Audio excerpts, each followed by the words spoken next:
కు శిక్షణ ఇచ్చి పోలీస్ శాఖలోకి తీసుకోవటం సంతోషకరమని హైదరాబాద్ సిపి సివి ఆనంద్ అన్నారు. శిక్షణ తీసుకున్న వారంతా రేపటి నుంచి విధుల్లో పాల్గొంటారని ఆయన చెప్పారు.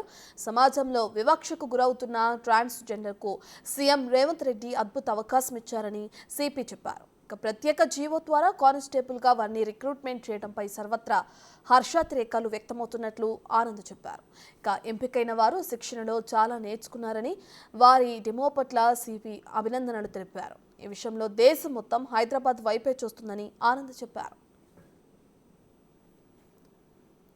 తెలంగాణ రాష్ట్ర ప్రభుత్వం ముఖ్యమంత్రి రేవంత్ రెడ్డి గారు ఒక విప్లవాత్మకమైన నిర్ణయం తీసుకున్నారు.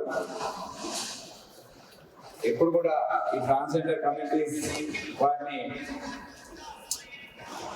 సమాజంలో అందరూ అసహించుకునే విధంగా వారిని వేరే విధంగా చూడడం అనేది ఎందుకు, వారికి ఒక అవకాశం ఇవ్వాలి.